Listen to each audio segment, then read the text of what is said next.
Head Keelefoorumi delegaadid, mul on siis rõõm see tänane arutelu sisse juhatada ja mul on hea meel selle teema üle, sest ka mulle tundub, et raamatu aastal ei ole midagi tähtsamat kui rääkida lugemisest, sest et raamatuid on meil palju, aga lugejaid vist järjest vähem.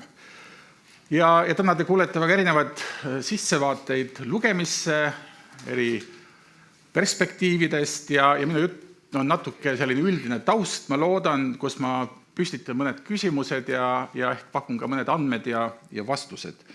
Aga ma oma juttu täna alustaks päris algusest, ehk sellest, mis üle pea lugemise võimalikuks teeb, nimelt inimese ajust, ja jagaks ühte lugemiselamust, mis tabas mind päris hea mitu aastat tagasi, 2007, kui ma sattusin lugema värskelt ilmunud Ameerika neuroteadlase ja psühholingvisti Marianne Wolfi raamatut Proust ja Kalmar, Lugeva aju, lugu ja teadus. Ja see raamat üks kõige ootamatumaid tõdemusi oli see, et inimese aju pole lugemiseks loodud.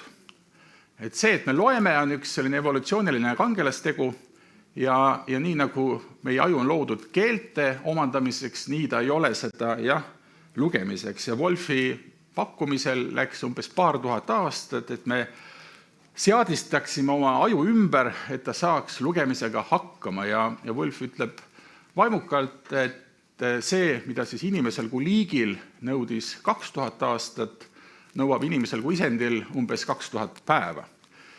Ja see lugema õppimine, aju kohandamine lugemisvõimeks on ilmselt üks olulisemaid arenguhüppeid inimese arenguloos ja ka teised neuroteadlased, näiteks Stanislas Dehaene, on näidanud, kuidas lugemine arendab ka mitmeid teisi ajuoskusi, näiteks on ta eksperimentaalselt näidanud, kuidas lugevate inimeste nägemisvõime on kordi parem kui mitte lugevatel inimestel. Ja mis on Wolfi raamatu üks selline muretekitav järeldus on see, et see võime lugeda, see aju suutlikkus tähti kokku panna ei ole midagi enesestmõistetavat ja pöördumatut. Et kui me sellega iga päevaselt või regulaarselt ei tegele, me võime selle oskusega minetada ja sellega minetada pole ühe oma väga olulise evolutsioonilise eelise.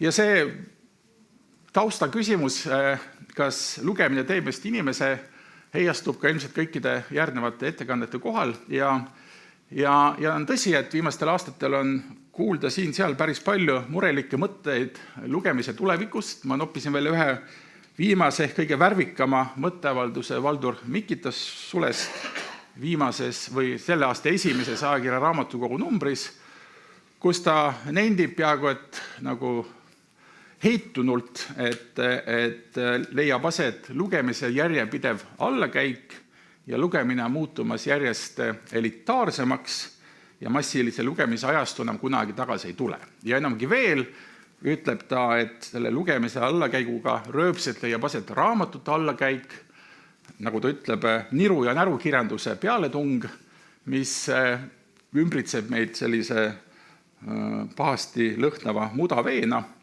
Ja kokkuvõttes see pilt on üsna lohutu. Ja ma siia kõrvale nagu võrdluse huvides tõin ühe Mehhiko esseisti ja luuletaja Gabriel Saidi mõtteavaldused, mis on ka eesti keelde tõlgitud tema raamatus Liiga palju raamatuid, kus ta ka natuke nagu irooniliselt heitunult tõdeb, et tänapäeval loetakse küll palju, aga kirjutatakse veelgi rohkem. Ja ühel hetkel võib olla olukord, kus lugejaid enam ei ole, on ainult kirjutajad ja on püüdnud teha ka mõningat statistikat siin sajandi alguse andmete põhjal, et maailmas ilmub iga 30 sekundi järel uus raamat ja kui me oleme vaprad ja loeme iga päev ühe raamatu, siis me iga päev jätame ennast ilma võimalusest lugeda 3999 raamatut, ehk mingis mõttes, mida rohkem me loeme, seda rumalamaks me jääme. Nüüd nende üldiste mõtete taustal võib ju küsida, et mida me siis tegelikult teame tänapäeva just eestlastega, aga laiemalt maailma lugemuse kohta ja õnneks selle raamatuaasta raames on siis, nagu paljud teavad, läbi viidud uuring, mida Kultuuriministeerium tellis ja rahastas ja mida Tartu Ülikooli emeriitprofessor Marju Arustin eest vedas. Ja selle uuringu tulemusi me saame teada õigelt pea, detsembris, aga Marju Arustin lahkelt jagas minuga mõningaid tulemusi, mida ma siis nüüd järgmiseks omakorda teiega jagan selleks, et arutleda küsimusele, mis saab lugemisest Eestis. Kõigepealt üldine statistika selle üsna esindusliku uuringu põhjal, et me näeme, et umbes napilt kolmandik eestlasi loeb ilukirjandust võrdlemisi sageli, samas kui 13% ei loe seda kunagi. Ja kui me võtame kõrvale üldse raamatute lugemise, siis pidev lugemine, iganädalane lugemine väheneb, aga kasvab siis vahete vahel korra kuus või kahes lugemine. Nii et esmapilt minu meelest ei ole päris lootusetu, et need mittelugejaid on siiski väike vähemus, aga see pilt võib-olla ei ole tingimata ülemäära rõõmustav. Nüüd, kui sinna üldise statistikas natuke rohkem sisse vaadata mööda soolisi, vanuselisi, elukoha ja ka hariduslikke kategooriad, siis mõned asjad, mis siin silma jäävad. Üks teema, mille juurde ma tulen allpool kohe veel ka tagasi, nimelt Eestis ilmselgelt loevad naised rohkem kui mehed, aga mis on huvitav ja väärib allakriipsutamist, et noored loevad vaata et kõige rohkem Eestis. Või täpsemalt isegi öelda, et kõige rohkem Eestis loevad noored ja vanad, ehk siis seal 15–24 ja 65–79, samas kui vahepealsed vanuserühmad on pigem nõrgemad lugejad. Ja mis puutub asula või elukohta, siis sellel määravat mõju Eestis lugemisele pole, kuigi võib välja tuua, et siiski nii-öelda Tallinna elanikud loevad ehk pisut enam kui maaelanikud. Aga kust tuleb päris sisse väga ilmne eristus ja see ei tule kellelegi üllatusena, et kõige paremini mõjub lugemisele kõrghariduse omandamine, et ainult 14% kõrgharidutest tegeleb lugemisega vähe ja 41% sageli, mis on poole rohkem kui üld- või kutseharidusega inimeste puhul. Natukene veel seda vanusesse sisse vaadata veelgi täpsemalt kümnendi kaupa ja siit tõesti näeme uuesti päris minu meelest ju optimistlikku vaadet, et kõige rohkem loevad siis vähemalt selle uuringu järgi eestlased vanuses 15–19. Võimalik, et siin on ka seos koolis õppimisega ja koolis antud lugemisega ja usun, et mõni hilisem ettekanne räägib sellest täpsemalt. Aga jah, mõneti üllatuslikult kõige vähem loevad 40-ndates ja 50-ndates eluaastates inimesed, umbes minu earühm, ja siis vanuse kogunedes see lugemine pisut jälle taastub, nii et tekib selline huvitav lugemise kaar, kus siis või pigem kauss, kus siis noored ja vanemad loevad rohkem kui keskealised.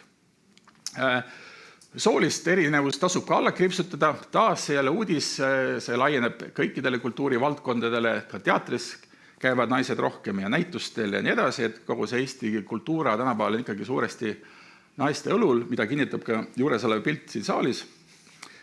Aga tõesti võiks öelda ju, et pea 70% naistest tegeleb lugemisega päris palju, kas siis väga palju või võrdlemisi palju, samas kui vaid seal 40+ meestest tegeleb lugemisega enam-vähem aktiivselt. Nii et kindlasti üks väljakutseid on see, et kuidas saada mehed lugema.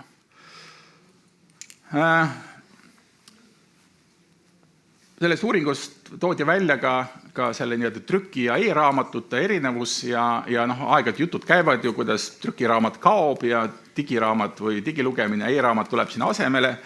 Sellest uuringust aga näha, et kuuldused trükiraamatu surmast on liialdatud, ikkagi suur osa, põhiosa loetud raamatutest on endiselt trükitud raamatud ja e-raamatud on pigem erand kui reegel, et siin on kõige lõpus on, eks ole, need lillaga need e-raamatute lugejad ja neid on siis protsentuaalselt suhteliselt vähe.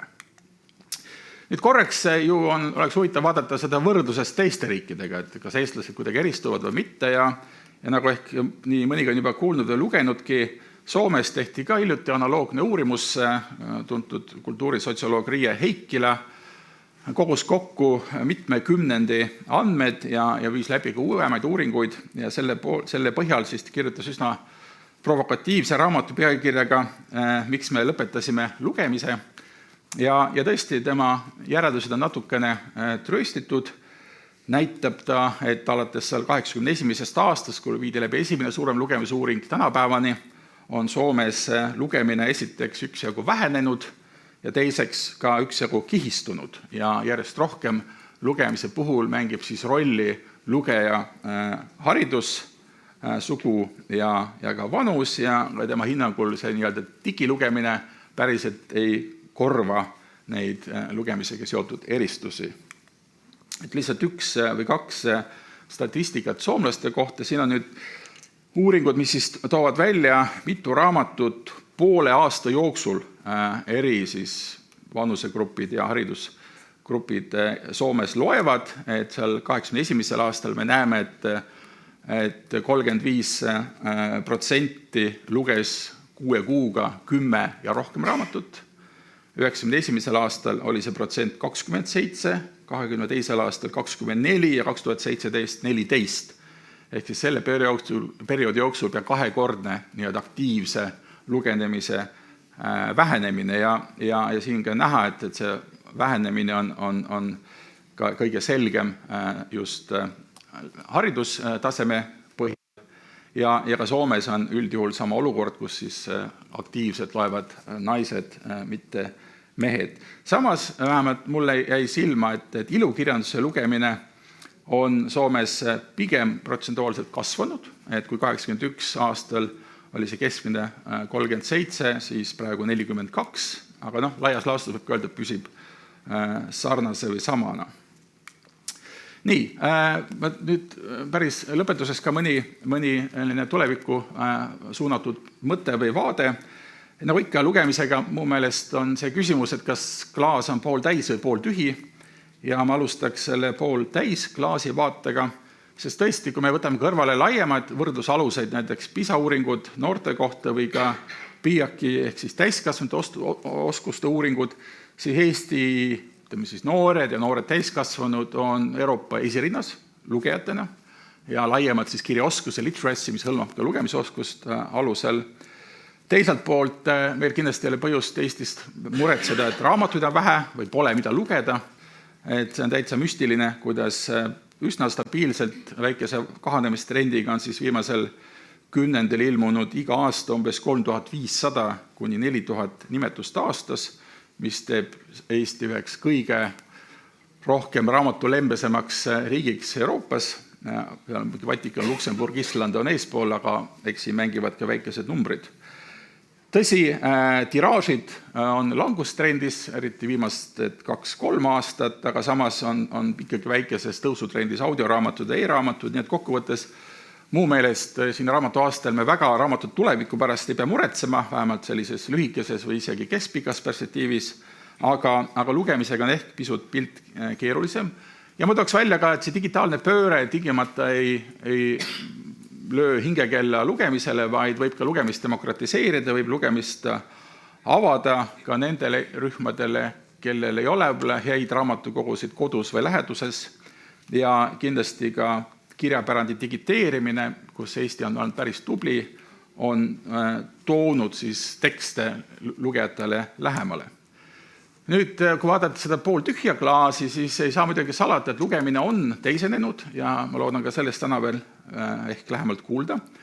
Et selline süvenenud ja lugemine ja pikkade tekstide lugemine on taandumas ja rohkem toimub kiire ja killustunud lugemine. Ja sellega käib kaasas, nii nagu ka Soome puhul nägime, aga ka Eesti andmete põhjal, et lugemine on kihistumas, et üha rohkem mängivad lugemise juures rolli siis kas hariduslikud võimalused, aga ka majanduslikud võimalused. Ja ma näen nagu pikemas perspektiivis ikkagi seda ohtu, et lugemine tõepoolest on muutumas nagu elitaarsemaks just selline sügav pikkade tekstide lugemine. Ja loomulikult seda protsessi tõukab tagant, eks ole, digiplatvormid, ekraanidel lugemine, mis pigem soosib siis sellist hüplikku fragmenteeritud lugemist ja järjest vähem on seda vahetut kokkupuudet trükiraamatuga nooremate lugejate seas. Ja viimane elevant toas on tehisaru, mille mõju me ei oska veel ette aimata, aga kuna tehisaru on väga hea lugeja, ehk ta võib meie eest lugeda nii palju, kui me soovime, siis on kindlasti oht, et nii mõnigi kasutab seda otseteed ja ei loe enam mitte tekste, vaid kokkuvõtteid, mida tehisaru talle pakub ja ühel hetkel võibki see algtekstidega kokkupuude kärbuda. Nüüd lõpetuseks ikkagi, mida siis teha. Ma ise arvan, et me peaksime vähem kurtma, et ka siin raamatu aastal on ilmunud ikka päris palju tekste, ka see Valdur Mikita näide oli üks nendest, kus ikkagi lüüakse lamenti natukene vildakate andmete pealt. Ma just ennist näitasin, ka see lugeuuring pigem viitab selle, et noored loevad rohkem kui täiskasvanud ja seetõttu me võiksime ka rõhutada need positiivsed näited, ka seda, kuidas eestlased loevad rohkem kui enamik teisi eurooplasi. Samuti mulle tundub, et see raamatu aasta võiks olla ka ettekääne, isegi kui lõpp juba paistab, et tuua esile edulugusid või eeskujusid. Ma olen püüdnud see mitmele ajakirjanikule maha müüa mõtet, et igat intervjuud poliitiku, ettevõtja, ametniku võiks alustada või lõpetada küsimusega, mida te hiljuti lugesite. Et hoida lugemispildile, et see tunduks nagu loomulik elu osa, mitte mingi eksklusiivne elitaarne harjumus. Samas ma arvan ka, et me peame minema või võiksime leppida sellega, et lugemine mitmekesistub, et me peaks panema pahaks lühikeste tekstide ja sellist hüplikku lugemist. Et ma arvan, lugeval ajule on kasulik igasugune lugemine, mitte ainult paksude jõgiromaanide lugemine. Ja selles mõttes me võiksime olla ka jällegi sallivamad või kaasavamad ka nende inimeste osas, kes eelistavad lugeda oma telefonist mingit lühitekste. Aga viimaseks ma jooniks alla selle vajaduse võidelda lugemise sotsiaalmajandusliku kiistumisega. Et see on nüüd suuresti ka riigi poliitika küsimus, kuidas tagada kooli ja rahvaraamatukogude võrgu säilimine, et oleks inimese elukohast vaatamata ligipääs kirjandusele. Samuti, kuidas arendada need e-raamatu platvorme, et nende kasutamine oleks võimalikult lihtne ja piiranguteta ja samuti, kuidas tagant tõugata veelgi siis kirjapärandi digiteerimist ja ka selle digiteeritud sisu mugavat kättesaamist. Nii et tööd kindlasti jätkub. Aga aitäh kuulamast!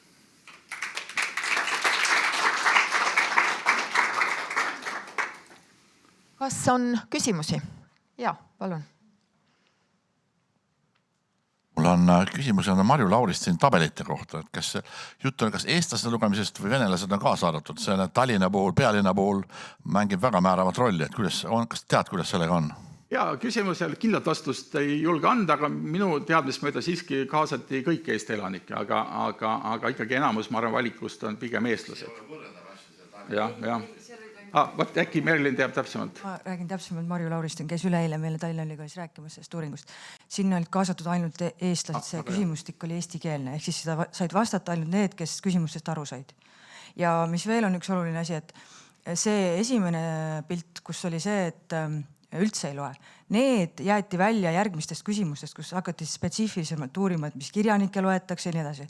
Et see üldpilt on ainult nagu alguses oli, ja pärast, kui spetsiifilisemad klastrid tekkisid, mida siis saab sealt uuringuraportist lugeda, siis sinna jälle neid polnud kaasatud. Ja mis üks asi oli veel, et see valim oli algne, aga siis need klastrisse läksid 880. Jah.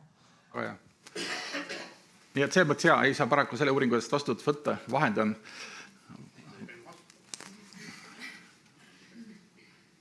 Mul on üks täpsustav küsimus, et kas see eagrupp, millest uuring algas, oli alates 15? Jah, vähemalt nende tabelite põhjal ma julges öelda, ma näen, et siin ka inimesed noogutavad, nii et jah. Aga see on väga paha. Sellepärast, et enne seda 15. eluaastat lapsed loevad ju väga palju. Ilmselt on seotud uurimismetoodikaga, et sa eeldad, et vastaja ise vastab. Ilmselt arvate, et lapsed ei suuda ise ankeedile vastata, aga see on võib-olla hoopis ka eetiliste teemadega, et vaja vanemlikku luba ja asi keerulisem.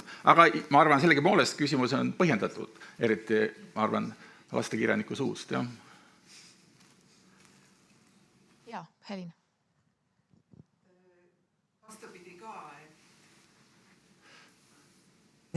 Vastupidi ka, et kui väiksemaid lapsi ei vaadatud, siis tegelikult see vanusepiir oli 79. Et inimesed, kes on pikaealised, loevad ka sageli üsna palju. Nüüd on jälle küsimus, et kas see oli seotud ka eetiliste küsimustega või mis need piirangud olid. Aga jah, paraku ma ütlen igaks juhuks, et ma tõesti selle uuringu eest siin ei oska väga kosta, et ma lihtsalt vahendan teiste teadmisi ja veidike kannatust ja varsti tuleb teie ette kogu uuring koos oma järeldustega. Aga suur tänu ja uurimismetoodika ongi alati üks selline kõige komplitseeritum asi, et ideaalselt pole olemas ja tuleb teha uus ja uute küsimustega. Aitäh!